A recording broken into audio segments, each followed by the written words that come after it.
Hey guys, welcome to Mr. Smith's Kitchen. Brian, Mr. Smith Kitchen, as always. It's Wednesday.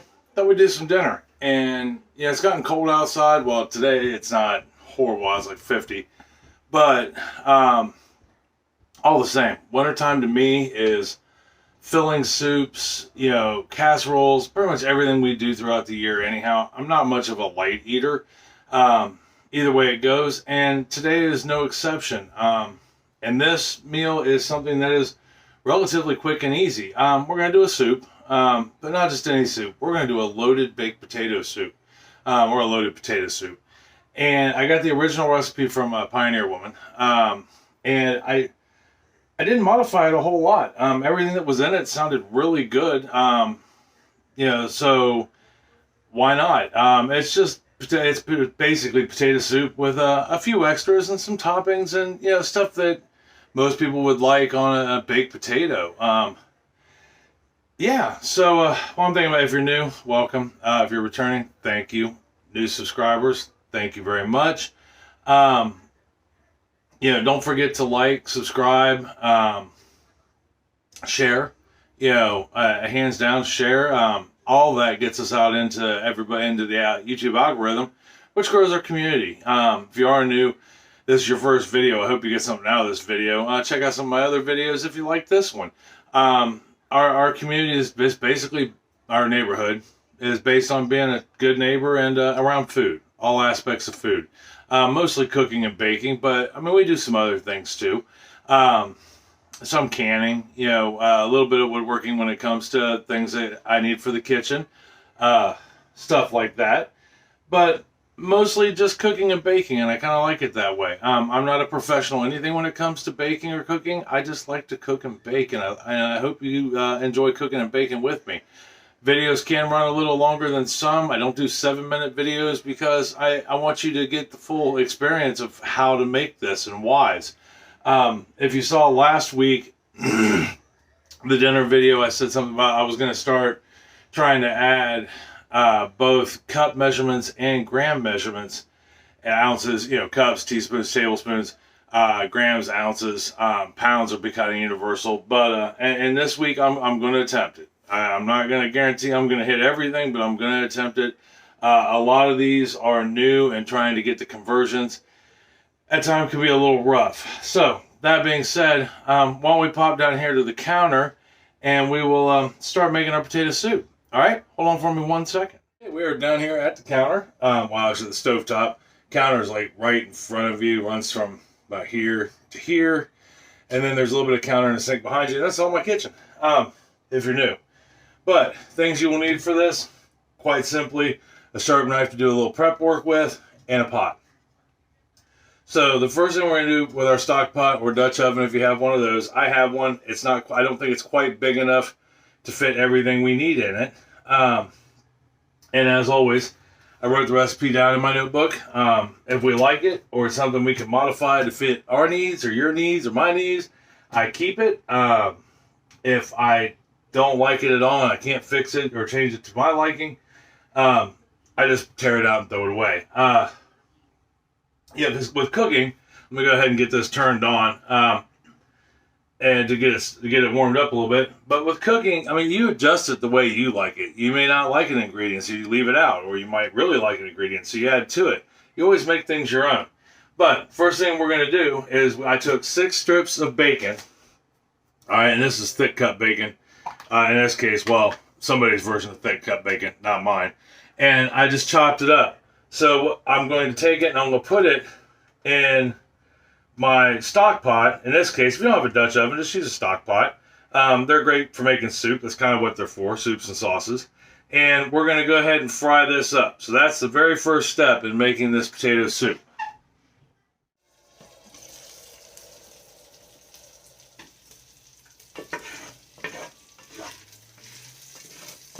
Okay, so we got our bacon cooked, and what we got to do is we're going to take it out of the pan, right? But we're going to leave the fat in there, as much of it as we can. So that grease at the bottom, any of the rendering that's, the fondant, yeah, that's stuck to the bottom of the pan, all that we're going to leave in there. Get our bacon out of there.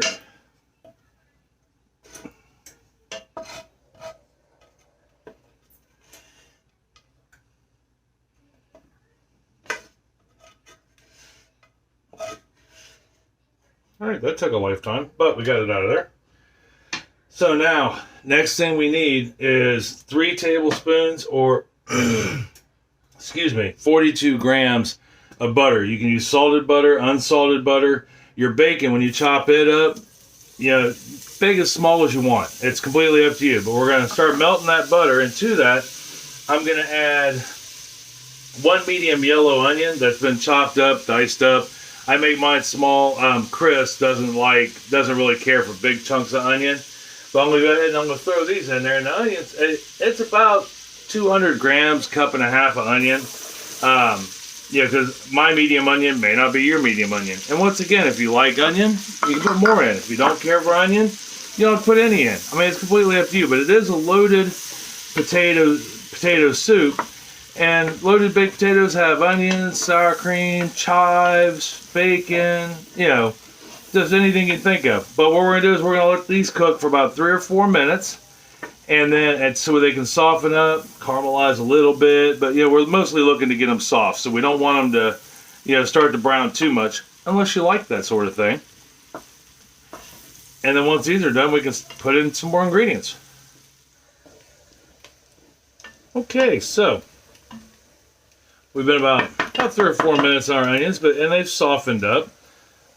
And, you know, gotten a little color to them, but not a lot. Most of that's the bacon grease and the butter that's giving them that nice yellow color, but we wanted them soft. So the next ingredient we're going to add is 3 cloves of garlic, and it's minced. And that's about 10 grams, 11 grams worth of garlic, maybe a little more. But they're large cloves. Yeah, but you use what you have and what you like as far as that goes. Like I said, cooking is, you know, when you get a recipe, with the exception of a few recipes, yeah, but your home recipes, they're guidelines. You know, they're guidelines to give you the basic ingredients, but you put in it what you feel is necessary. So we're going to cook this garlic about 30 seconds. I mean, it's not going to be long. We're about halfway there, or until you can start to smell it cooking. You don't want your garlic to burn, so you want to keep kind of moving it. If your garlic burns, it turns bitter.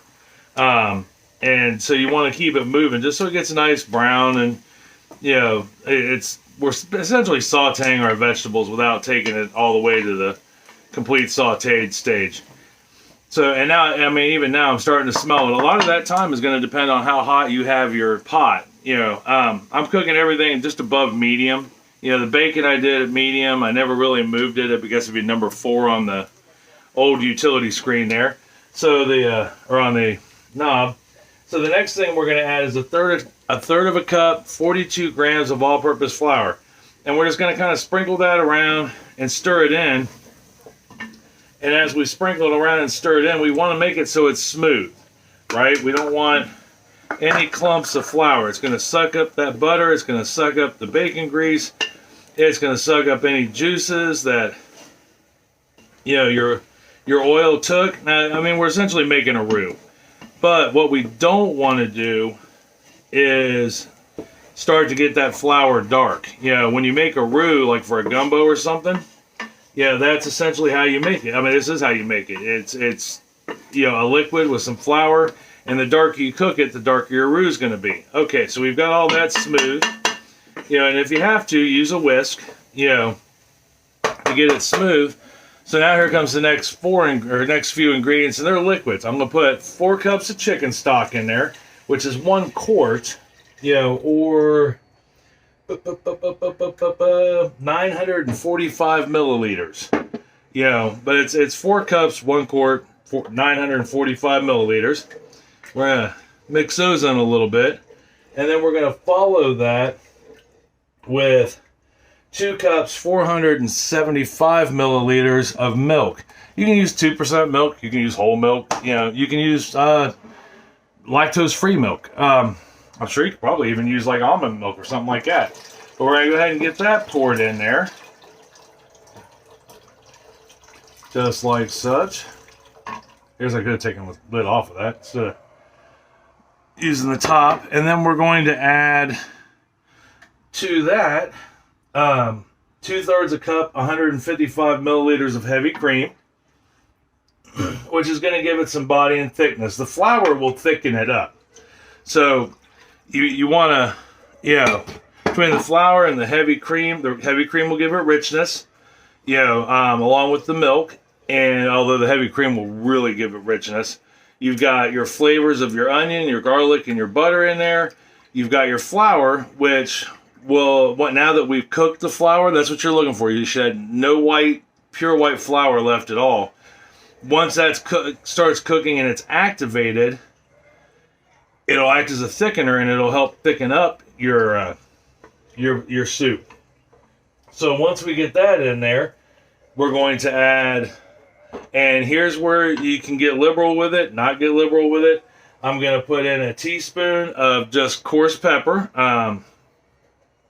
You can use a grinder. I don't use a grinder. I just buy coarse pepper. And I'm going to add, which is 3 grams, and I'm going to add 1.5 teaspoons or 6 grams of salt. I use kosher salt. If you don't have kosher salt, you can use table salt. That's fine. And, but now you want to watch. This is what you want to watch for in this step. How salty is your bacon? Did you use salted butter?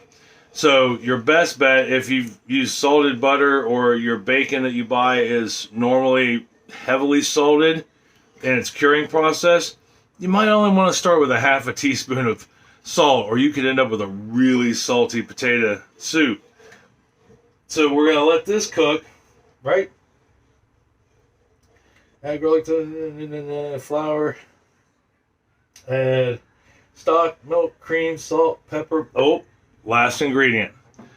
Now, this is going to kick it up a notch as far as taste buds go, and it's adobe chili powder, adobe chili powder, and it calls for 1/4 to 1/2 teaspoon in this recipe. Now, if you don't like spicy, or your spice palette as far as heat goes is minimal, you may only want to do 1/8 teaspoon. You may only want to do a small pinch. You may want to omit it altogether. Or let's say you don't have a adobo chili powder, you can put regular chili powder in it, for that matter. What you're looking to do is just give it that little hint of flavor. So we've got the salt, we've got the pepper, we've got the chili powder. So we're going to bring this to a low boil. All right, well, wrong. We have to add, the only thing we have one more ingredient to add, and then we have to bring it up to a boil and let it boil for about 10 minutes. And that's our potatoes. All right, now, the recipe that I got from the website called for golden potatoes, and that's what I have. They are diced at 3/4 to 1 inch in size. They're not very big, and I have 2.5 pounds of them. All right, and they are peeled and cut to 1/4 inch. Sorry, guys, give me 1 second. You'll be right here with me as soon as I find my glove. There it is. I have grilled chicken in the oven that I'm making to go with it. So we're having loaded baked potato soup and grilled chicken sandwiches. Hold on for me just 1 second while I temp these, and when I come back, well, actually, here, we'll do this, because those can sit there and temp.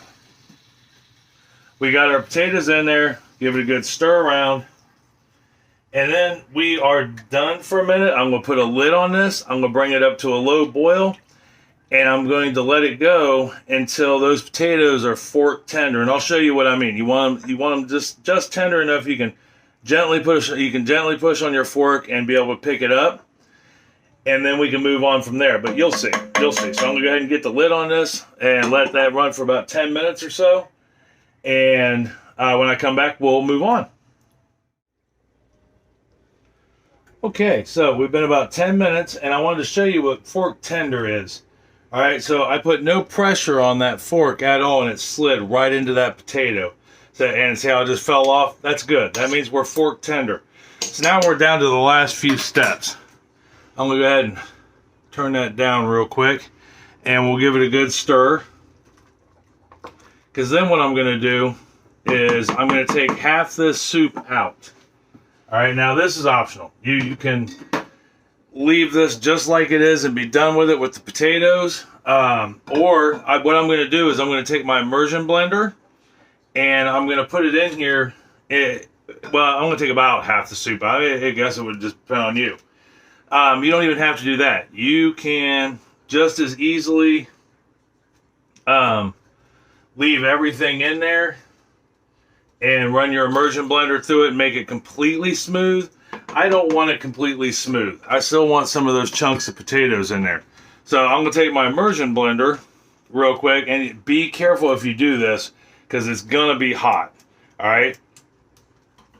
And we want to go ahead and mush up these potatoes that are in here. Okay, I got that taken care of. Now let's say you don't have an immersion blender. That's fine. You don't need an immersion blender. You can use a regular blender. You can use a food processor if you have a large enough one. You could use a potato masher. The possibilities are endless. Or like I said, you may not want to mash them at all, and that's fine too. So we're going to pour our soup back in that we took out, just like such. Right, yeah, see, I mean, that looks gorgeous. But we're still not quite done yet, but man, we are so close. So close.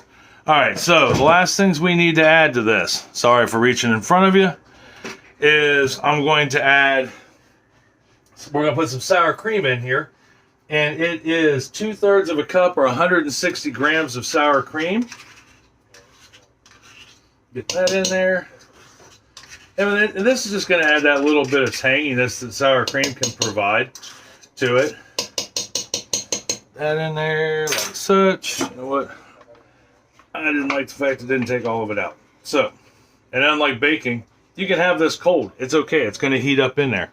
So we got our sour cream in there, and then with that bacon that we rendered in the very beginning, we're just going to pour it back in there also. So we have a little bit of everything in here that a loaded potato would have. We have potato, we have bacon, we have onions, we have sour cream. We have all kinds of good stuff in here. All right, so the last thing we got to do before we taste it is put the lid back on it. I'm going to turn this down to, like number 2, just a hair above low. Bring it to a simmer, and I'm going to let this simmer for 15 minutes. Meanwhile, I'm going to clean up this major disaster that's behind you. And then we can take a look at it and give it a try. All right, I'll be right back. Okay, we, like I said, are done. I got everything straightened up. I know you moved all the way to the very end. You are now sitting by the back door. But here is our soup. I know you can't see a whole lot because, it's big and the potatoes are small, but we're going to go ahead and get it plated up. Why you got to be all in my way, girl? Hi. Right. I can tell you this soup smells amazing. Now, as far as tasting for salt and things like that, now is when you would want to taste for salt. As soon as you are done letting it simmer, right before you're done letting it simmer, taste it for salt. So to this, which I tasted it, I had it on my fingers earlier, and it tasted fine for us. So to this, I'm going to add, I've got some shredded cheddar cheese, sharp cheddar cheese. I'm going to load that on there, and then I'm going to hand it off to Chris, so that way she can put it at the table. I've got some done up bacon here. I did it up when I did the bacon for our sandwiches. And then I am going to add a couple of canned jalapenos or jarred jalapenos that we did up earlier in the year. If you are new to my channel, this is your first video. We can a lot of our own vegetables. I even can up meats if we can find them on sale. And then that way we have them, if times get lean or if it gets cold outside, things like that. But there, my friends, is our loaded potato soup. and a grilled chicken sandwich with bacon and lettuce and mayo. We could also put onion on it or tomato. But let me take a good look at you, because I missed your face even though you probably didn't miss mine. And I'm going to grab a spoon. And we're going to give this a try. I am going to hold it by the plate though, because by golly, I am not going to burn my hand. Oh, this smells good. It looks fantastic. Yeah, let me get my cheese and potatoes mixed up in there, or my cheese and bacon and jalapenos mixed up in there. And we're going to give this a try.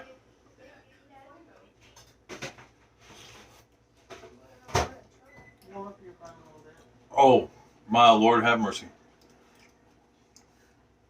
That is a potato soup. Where we blended up with the immersion blender, the half of it had it, man, that made it so thick and rich, and oh. I'd like to say you taste the cayenne in it, or you don't, but when I put the jalapenos on it, I don't know, because I can taste the jalapenos, but holy cow, is that good. That is absolutely, man, it just warms your soul. I don't even know how to explain it. In the description, like I said, I got the recipe off of Pioneer Woman, but there was somebody that actually wrote that recipe, and down in the description I'll tell you who it is, or I'll put it right in here on the video. That way you know. I like to give credit when credit is due. Since I do so many other people's recipes and try them for the first time to see what I think, and hopefully you try it, see what you think, and then afterwards I can adjust it to what's something that we may want. But credit is due where credit is due, right? So try this. Let me know what you think. I don't think you'll be disappointed if you like potato soup. If there's something else you put in it that I didn't, let me know, because I'm all about change. You can check us out on Facebook. We have a Facebook group, Mr. Smith's Kitchen. You don't have to answer any questions to join. It's open to the public, and it's a fun group. I post as often as I can on there, and I encourage everybody else to do the same, whether it's recipes or just funny stories. The only thing I ask is you keep it polite. No naughty jokes on the group page. You can tell jokes that are kid friendly. We have people of all age groups that are part of the group, part of this neighborhood, and beliefs, diversities, backgrounds, all that stuff. So we try very hard to not offend. So that being said, try this. If you let me know, let me know if you do. That made no sense. Let me know if you do, and whether you liked it or not. So tomorrow we're going to do a Nutter Butter cheesecake. Which is, in my mind, a peanut butter cheesecake on steroids. I think you're going to like it. This is something, I didn't come up with it, but I came up with this particular rendition of it. I kind of took two different recipes, put them together, added a couple things of my own, and we're calling it a Nutter Butter cheesecake. And I think we will have fun with it. I don't know, because I haven't tried it yet. I haven't made it, but we will be making it. And I hope you join me for it tomorrow. So I'm going to go ahead and get this pot over to the table, so that way we can all eat, now that everything's over there but the soup, and enjoy each other's company. So till tomorrow for Nutter Butter cheesecake, I love you. I love you very much. And I mean that from the bottom of my heart, with all sincerity. Tell somebody else you love them. Now you love them very much. It's going to make their day a whole lot better. It's going to make you feel a whole lot better to tell somebody that. Make some of this soup and take it to them, or invite them over for some. It'd be great to have over conversation. So I'll see you tomorrow. All right? I love you. Talk to you later. Bye.